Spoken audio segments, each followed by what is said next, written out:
You're now listening to the Adiel Gorel Show. Each episode, I'll bring you the latest news from my discussions with top health and wellness experts so that you can bring yourself into better health. Today, on the Adiel Gorel Show. There's enormous benefits to so many different things. So there's research, there's over 5,000 peer-reviewed studies published on this to date. And there's research on everything from skin anti-aging to helping assist muscle building, to helping assist fat loss, to improvements in hormonal parameters. So since we went on that road, let me just add one more layer.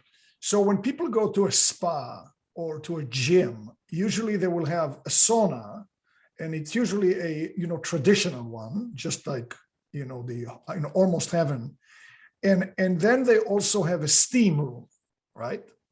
Both of them are great fun to be in, but I wonder which one. I mean, is the steam room necessary? Is it beneficial?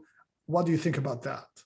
Yeah, basically anything that's going to heat you up to being uncomfortably hot is going to have benefits. And this relates to something called hormesis, which is it's basically how metabolic stressors can actually stimulate your body to make adaptations to that stressor that ultimately confer resistance to a broad range of other stressors and essentially make you healthier and stronger over time. Exercise is sort of the quintessential hormetic stressor, but there are also other types like heat, like cold, like intermittent fasting, like breath holding practices, like certain phytochemicals, and like red and near infrared light also act as a hormetic stressor. So the steam room basically has the same potential for benefits as a sauna. However, the one sort of nuance or caveat that I have with steam rooms is that you have to be extremely careful of the water quality, because if you're in a steam room that's using typical tap water, like say in the United States, most tap water is of low quality. It's got chlorine, it's got chloramines in it, it's got various contaminants in it. And when it's actually been shown in research that when you inhale steam, the chemicals, the toxicants that are in that water are actually much more harmful when they're inhaled and they're entering the lungs, as opposed to when you just drink that water and it's going through your gut. So the water quality matters. Assuming that you have highly purified, very good quality water in that steam room, I have no problem with the steam room at all, and I think it's great. So I think that typical candidate of a person who wants to install a steam room would be a person who has a whole house water filtration system that's high quality. And then, or at least you hope that the steam is going to be relatively pure. I have a specific question for you. I don't remember how it transpired, but a couple of months ago, through some connections, I ended up actually buying a panel. Mm-hmm. It's a red and infrared panel. It's called Platinum LED, and it's the panel is called Biomax. This is not an ad or anything. I don't have any affiliation. I'm just a poor and unknowledgeable user. So the one that I chose is called the Bio 900. And the reason it's called like that is at 900 watts. It's 33 pounds, 36 by 12 by 3, and it has, I think, 120 lamps. 120 LEDs. Are you familiar with this? Yeah, actually, well, I know the owner of the company personally, and I'll tell you a bit of a funny story that probably no one knows. I don't think I've ever talked about. Is that guy? His name's Mark. He's a good guy. He had a company called Platinum LED, grow lights, and they sold lights primarily to people who were trying to grow marijuana. And many years ago, I reached out to him and said, hey, can you make me a custom light? Instead of making one with all these different colors, with UV and green and blue and all these other colors that you're using, can you make me a custom light that has only 660 nanometer red lights in it and one with only 850 nanometer near infrared light? And he goes, yeah, sure. And so he sent me those lights, and then he probably never thought about it ever again. And then, maybe a month or two later, he started getting other orders from people who were referred by me for those lights. And then eventually he reached out to me. He said, hey, what are all these people ordering these lights for that are red and near infrared? And then I explained a little bit of the science to him. And for 2-3 years, he was making those lights for hundreds and hundreds of my clients, and was selling them just on the side from his grow light business, plant growing light business. And that was before there was any red light device manufacturers. So he was making the first red light therapy devices without even realizing what he was doing, because of what I was ordering and having people order. Well, that certainly makes me feel a lot better. I have to say, the interview we are doing today also serves a selfish point for me, because I got it a couple of months ago. And of course, true to form, it stayed in the beautiful box that it came in, and it never left it. But then I said, my God, I'm interviewing Ari tomorrow. I better take it out and use it. And Wow. I did. So, by the way, I have to say, it's very simple, very nice to hang and very nice to use. Yeah. Do you think this is a pretty big one? The 900 watts is probably, certainly, it has enough power, right? Absolutely. Yeah. And it's pretty big. It's 36 inches. Do I stay with that, or do I even go, if I like it? They have a way for you to put 4 of them together into a giant whole body. Is it worth it, or you just stay with one? You can kind of go as crazy as you want to with this stuff.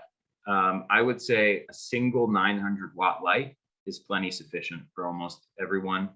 I think the 4 is overkill. If you wanted to, what you could do is 2 stacked on top of each other.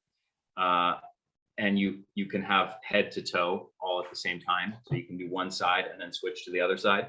If you wanted to do 4, I would say I would do 2 stacked on top of each other, and then 2 stacked on top of each other on the other side. So you can do head saving to toe. time. You save time. Yes. The way that some people do that is they have like tanning bed type structures. So Thor lasers built something called the Novo Thor, which is like a tanning bed. I think it costs over $100,000. And it kind of, you lay in it, it gets you head to toe, front and back all at the same time. So you could mimic that for maybe something like $3,000 or $4,000 by doing what I just described. That is incredibly useful. So now let's say we have a viewer, and even though I know about 1/1,000,000th of what you know about this subject, I still probably know a little bit more than our viewers, because I was interested in it.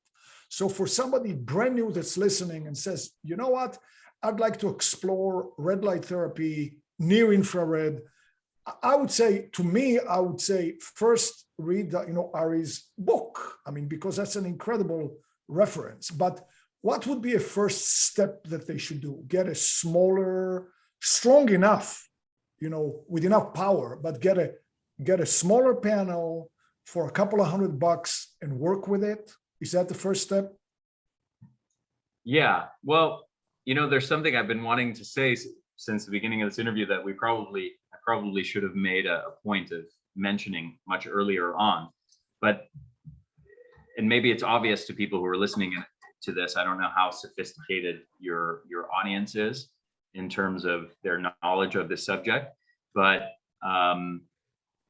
the big question is, why bother with any of this? Why should people be interested in any of these technical details? And what are benefits of red and near infrared light therapy?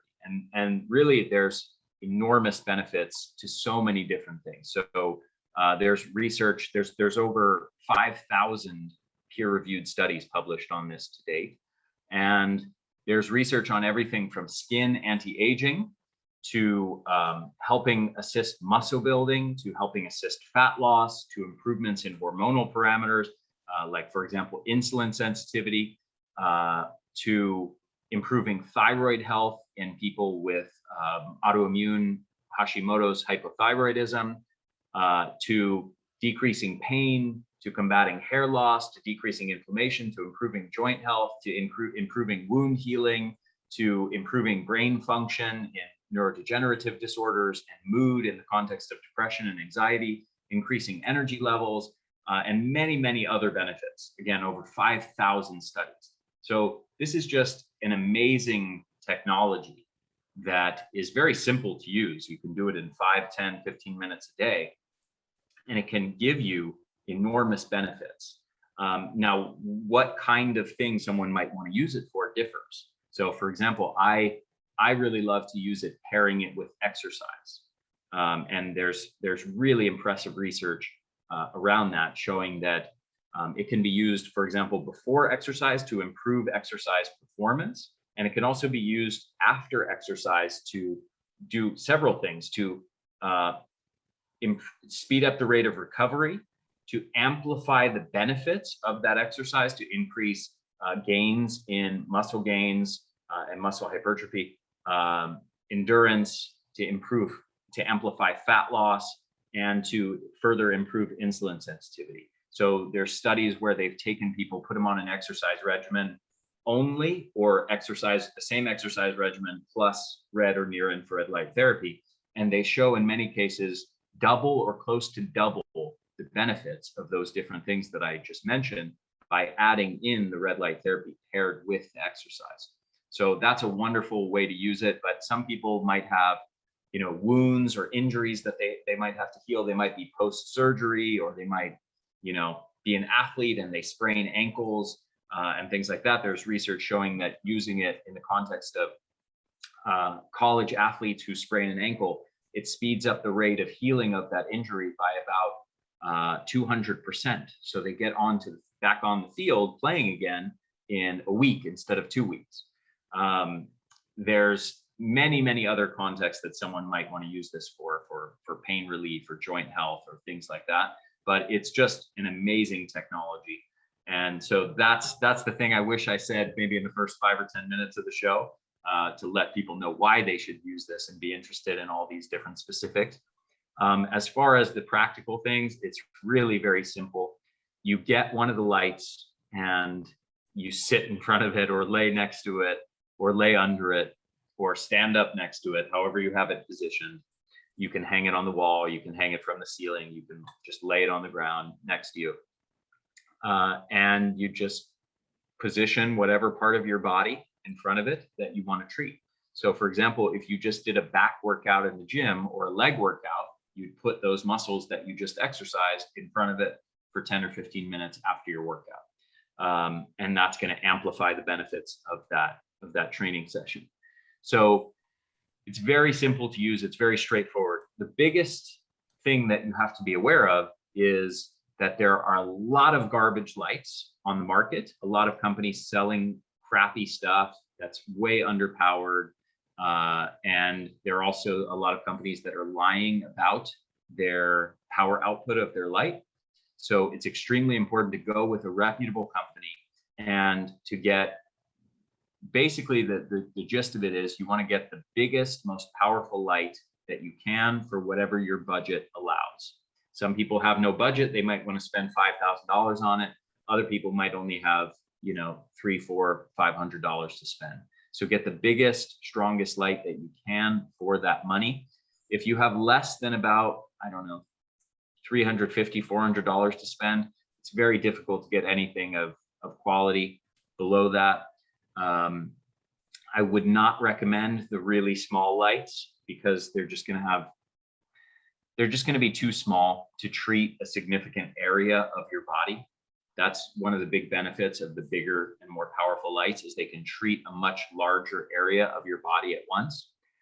If you use a really small light, and there's a lot of crappy small lights on the market, you're going to have to spend a lot of time treating different parts of your body with that small light to get the same degree of benefit. Whereas the larger light allows you to do things way more efficiently. You can treat a huge area of your body or even your full body in 5 or 10 minutes. So those are the biggest things to be aware of. Obviously, I've written a book where I have specific brands that I recommend. I will note that some of those brands tried to force me into a exclusive arrangement where they tried to say, hey, you can't talk about or recommend any other brands. If you partner with us, you only have to recommend our brand and nobody else. And I actually refused those arrangements because I want to be honest with people and say, I want to talk about all the good brands that are on the market and not mislead people into thinking, hey, there's only one brand. This is the one brand that you should buy from because no other brand works. So I talk about a few different brands in that book, at least maybe 4 of them, maybe 5. And yeah, so that's pretty much how it goes. You get one of the powerful lights, biggest powerful one you can afford, and plop yourself in front of it for 10 or 15 minutes. Ari, this has been the most useful, to the point, expose on this subject that I've ever heard. And I really hope that our viewers get a lot of benefit from it. It's very clear by talking to you that you are a true research-minded person. I come from Silicon Valley by background, and I really, really resonate with how you are and how you think. And by the way, my name is Adiel, but my nickname is, Adi with a D, of course. Yeah. But I don't want to be depriving our viewers from your larger body of work. And I know we're not going to have a lot of time, but I know that you have created the energy blueprint. I was wondering if you could talk about that a little bit. Sure. So yeah, my big obsession for the last 7 years or so has been helping people with fatigue and developing a sort of a comprehensive science of what controls and regulates human energy levels. The backstory on that is I myself got, being a health conscious, fit guy for most of my life and an athlete, I always kind of took energy levels for granted. It was always something I had great energy levels. It was never a problem. But when I was in my mid-20s, I got mononucleosis from Epstein-Barr virus, and I was wiped out for about a year from that. And so that kind of rocked my world and made me realize, whoa, energy is a really big deal. And when you are chronically fatigued, your whole life kind of goes down the crapper. Everything suffers. Your job, if you're in school, your human relationships, your ability to spend time with your friends and girlfriends, boyfriends, whatever. And everything that you want to do in life suffers. Your goals, your brain function deteriorates. You can't physically do the things you want to do or mentally do the things you want to do because you're just wiped out all the time. So that rocked my world and really made me focus on energy levels as being extremely important. And then I became quite obsessed with it. And I became even more obsessed with it as I started to learn what conventional medicine does for people who have chronic fatigue, which is essentially nothing. They do next to nothing for people with chronic fatigue most of the time, unless your chronic fatigue is a side effect of some other diagnosable condition that happens to be treatable. Maybe it's anemia and they can fix your anemia or something like that. Occasionally that happens, but it's usually less than 5% of people dealing with fatigue. And then natural medicine, which I was a big follower of for many, many years, was entirely focused on adrenal fatigue. And I believed that for many years. And then when I actually went to look into the research on that in depth, I discovered that the research really does not support the idea that adrenal fatigue is even a thing, and that it's and certainly not that it's a major cause of people's fatigue. So there's this whole narrative, these concepts, this theory that's been created around, or this hypothesis, I should say, that's been created around, chronic stress taxes your adrenal glands, which produce cortisol, and that with too much chronic stress, it wears them out, and then they can't produce enough cortisol, and that's what causes your fatigue. And the research does not support this at all. So when I started to learn that, and I realized that neither the conventional medicine community nor the natural medicine, functional medicine community really had a good understanding of what is causing chronic fatigue and what is regulating human energy levels, it made me want to delve into that and develop a scientific framework to understand that. And that's what I've been doing for the last 7 years. And we talked about just now, for the last hour or so, we talked about one critical aspect of that formula of what regulates human energy levels, and that is light, and that is malillumination.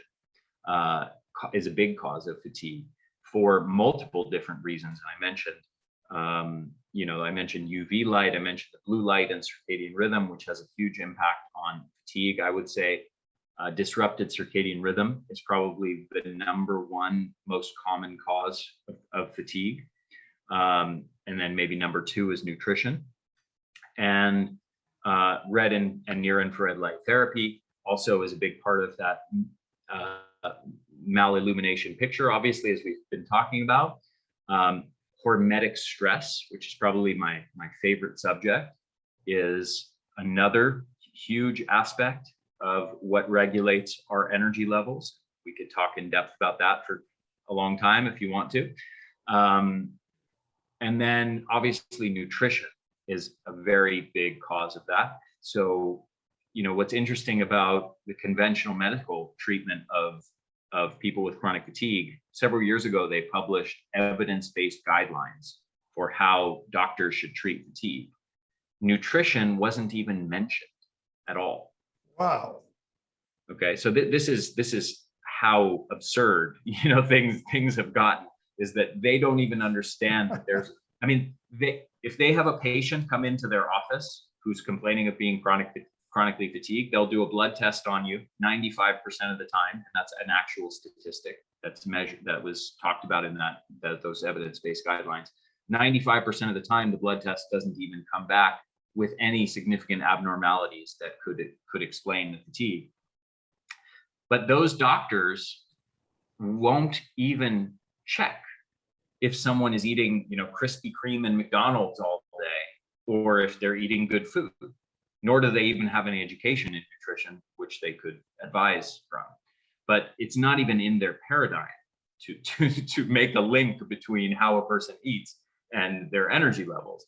What could be more important to the ability of your cells to produce energy than being supplied with the nutrients that get turned into that energy, right?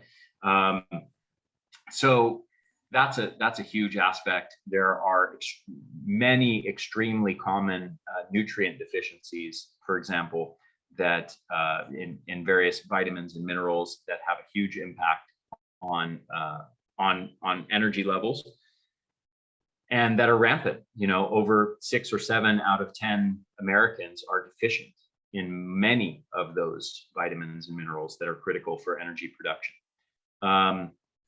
We also know that, the diet in other ways. For example, are you eating fruits and vegetables? That has an impact on your microbiome and your gut health, which also has an impact on your energy levels. And we know there's a gut-brain axis. So there's direct communication of many different molecules between the gut and the brain, and the health of your gut, which depends largely on nutrition and lifestyle,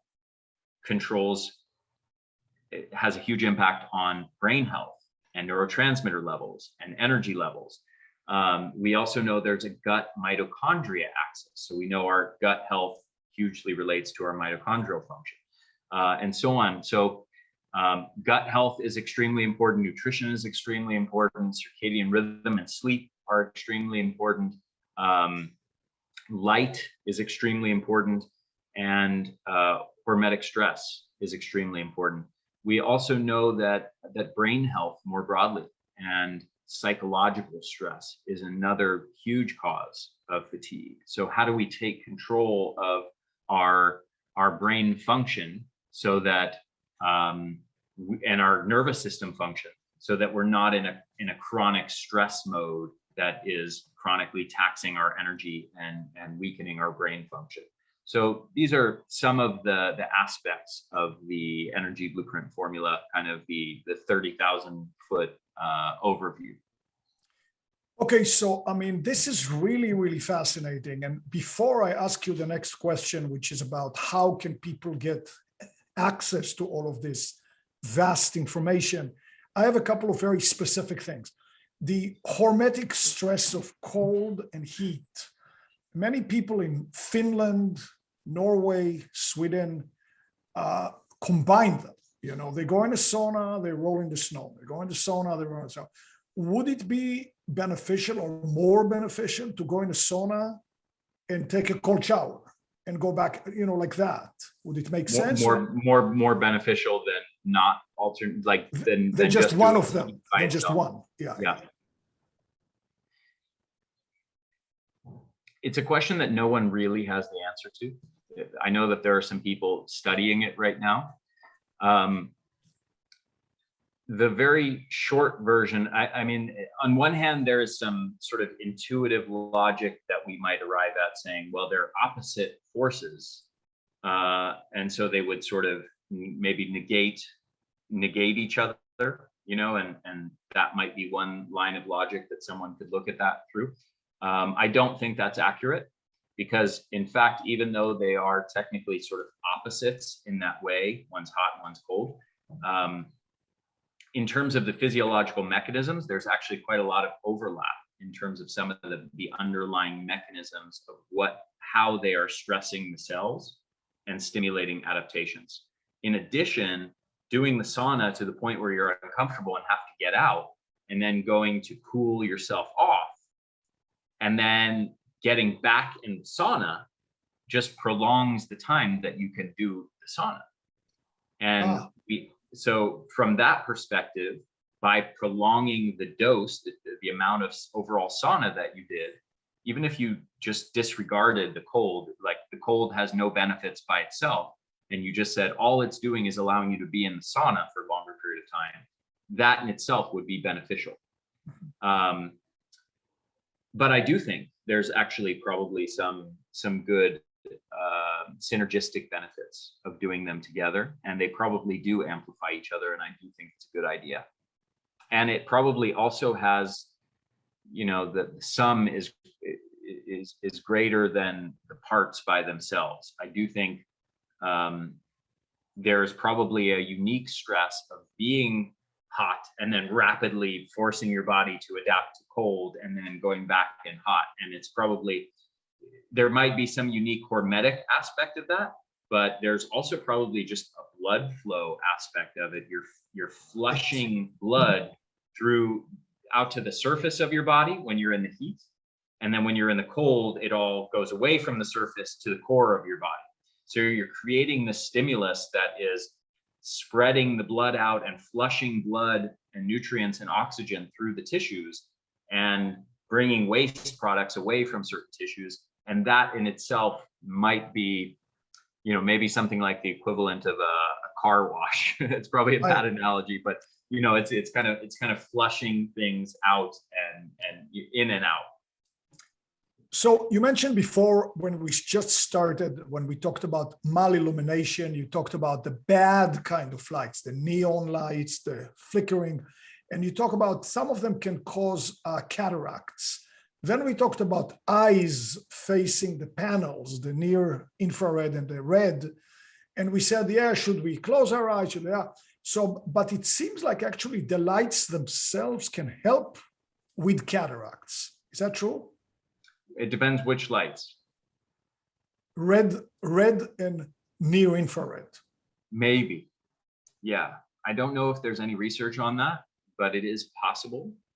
You know, if you think, one of the things that you encounter that I encountered sometimes talking about red and near infrared light, and I list off all these benefits that I told you before, from skin anti-aging to, you know, hormonal health, to thyroid health, to decreasing pain and inflammation and fat loss, and, you know, people and wound healing. People go, you know, how could one thing possibly do all of that, you know, and all these different tissues of the body? You know, there's this sort of skepticism of, this sounds like snake oil. I don't think, you know, something could possibly have benefits on all these different tissues. And I get why somebody would think that. But when you understand the mechanisms of how this is working, then things start to become clearer. And fundamentally, one of the main things it's doing is enhancing energy production at the cellular level. So it's improving the ability of the cells to produce energy. And it's also decreasing inflammation, and it's also decreasing oxidative stress indirectly. It actually transiently increases oxidative stress, and then, like exercise does, or any of the other hormetic stressors do, and then decreases it. But it's fundamentally, it's allowing cells and mitochondria to produce energy more efficiently. Since most of the energy of the cells of our body comes from mitochondria, basically, if you allow the mitochondria to produce more energy and produce energy more efficiently, those cells will work better. It doesn't matter if you're talking about skin cells or muscle cells or bone cells or cartilage cells or thyroid gland cells. They work better when the mitochondria in them are producing energy better. So that's fundamentally how you can have such widespread effects. Whatever tissues you shine it on, those cells produce more energy, and cells that produce more energy function better. They do whatever their role is. If they're muscle cells, they have a certain role. If they're thyroid glands, they have a certain role. If they're skin cells, they have a certain role. They do those roles better if they have more energy. So if you apply that same thing to eye health, and if you were to, this is a bit speculative, but if you were to look at cataracts as the equivalent of sort of scar tissue, or maybe like a wound in the skin, we know that red light can absolutely stimulate repair of skin cells and can stimulate much more rapid wound healing. In that context, might it do something similar in the eyes?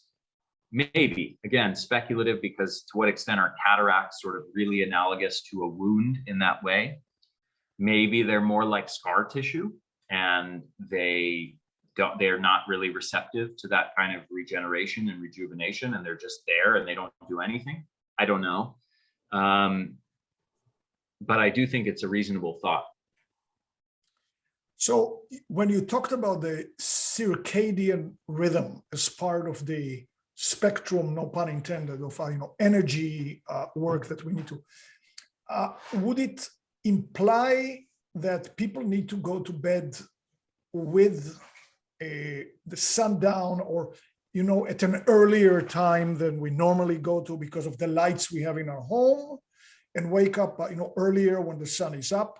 What are the optimal windows, as you see it, if there are any, to when would be advisable to go to bed in general and wake up in the morning?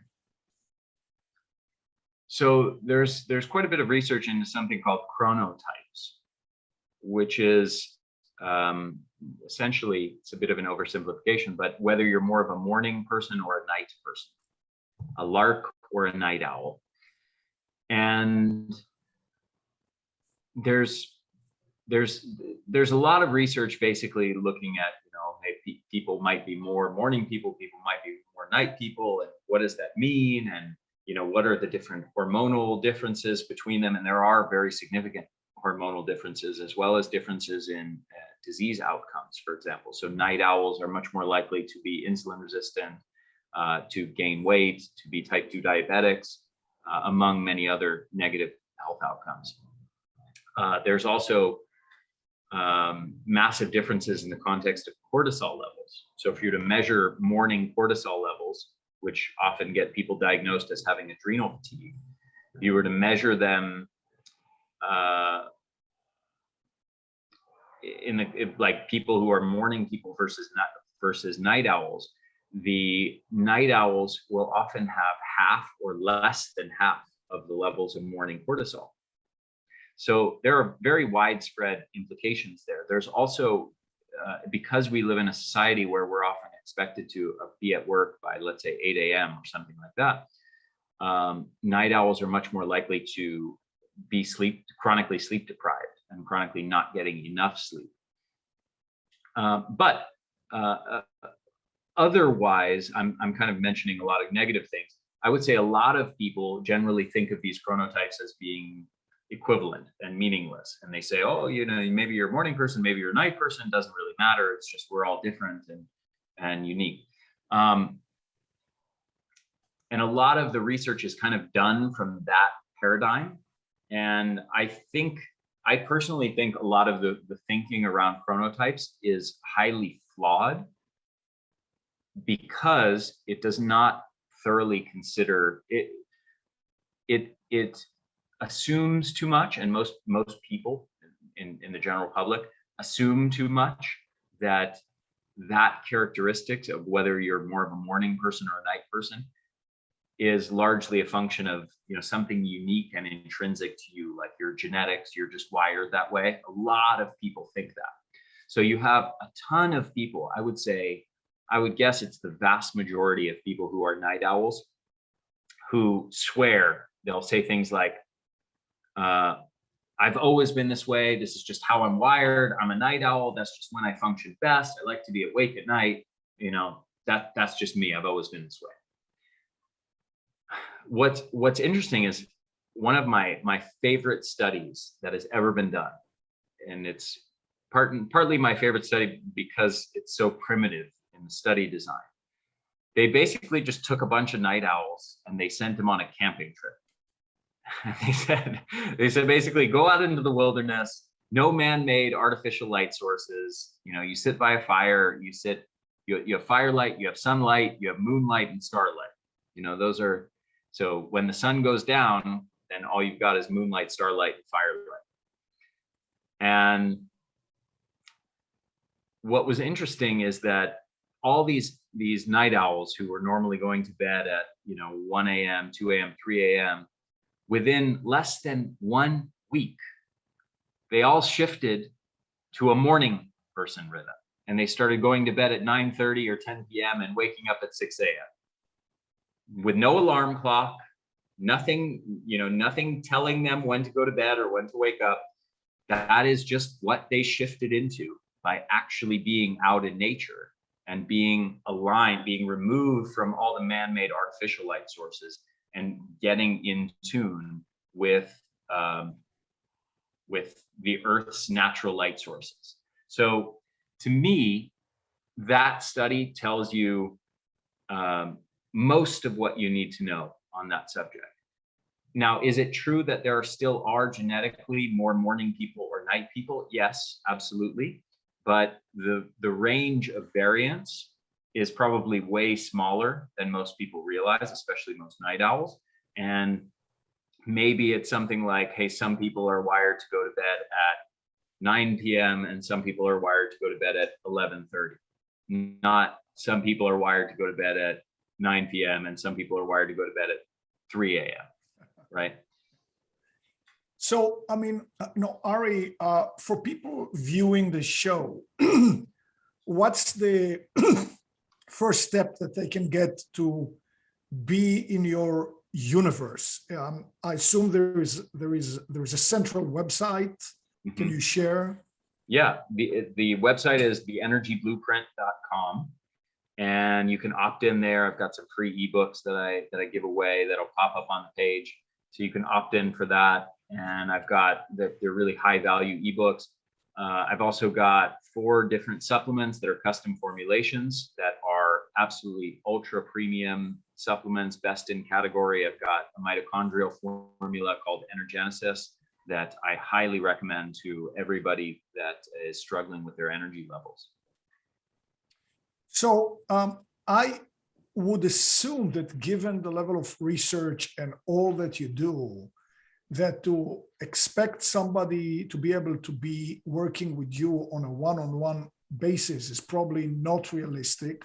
However, assuming that, and you can tell me whether it's a true, It is true, yeah. it is true. Okay. So assuming that you may have trained people that know your system, and would that be a resource that viewers can reach and work with some of those people?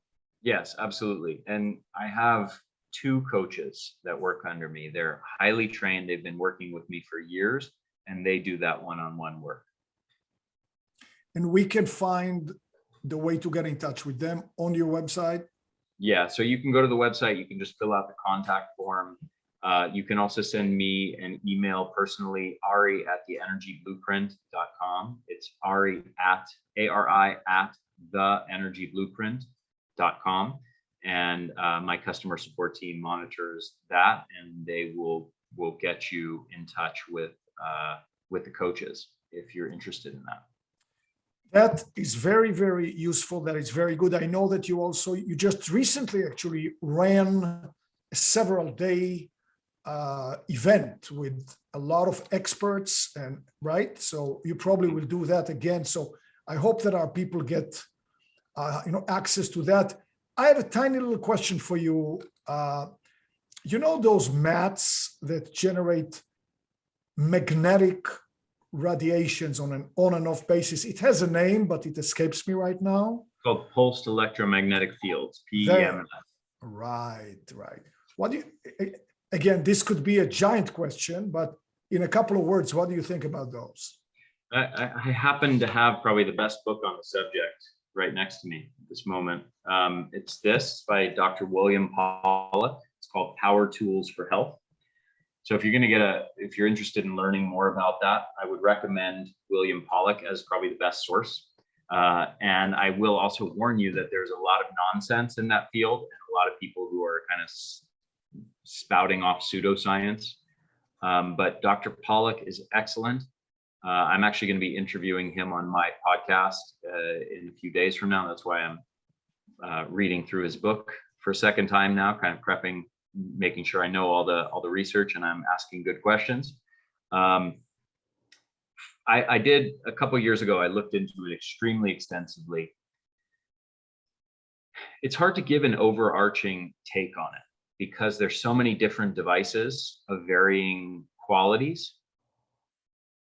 and also varying intensities and what they call the wave form of the shape of the wave pulse, and different contexts of how it might be used. And because it's also so polluted with pseudoscience of people making all kinds of wacky claims around it, it's not something that I recommend wholeheartedly or across the board or without reservation. I would say I have a lot of reservations, and there are probably some specific contexts where it would be good to use it. The number one thing that the research supports very strongly and very consistently is that it's very good for people who are dealing with any kind of orthopedic issues who have pain. If you have pain, it can be extremely effective in reducing pain and speeding up wound healing. So my mom, for example, who just went through a hip replacement surgery, we used it extensively, and it was very, very beneficial. And she didn't even have to she only did like 2 doses of her painkiller medications. And then it was amazingly effective. So, I think it's very useful in that context. Ari, before we say goodbye, I'd like you to mention your website one more time so that people will have it right at the top of their brains. Yeah, it's theenergyblueprint.com. Ari, I would like to thank you really from the bottom of my heart. This has been incredible. I learned a great deal. I really am sure that our viewers are going to learn a great deal. You're just a treasure trove of information. Thank you so much. It was absolutely my pleasure, Adiel. Thank you so much for having me on. We hope to see you again soon. I hope so too. Bye-bye. Bye. Thank you for joining me today for the second part of our amazing interview. If you didn't catch part 1, don't miss out. The link is in the description below for you. And be sure to click the subscribe button for more videos.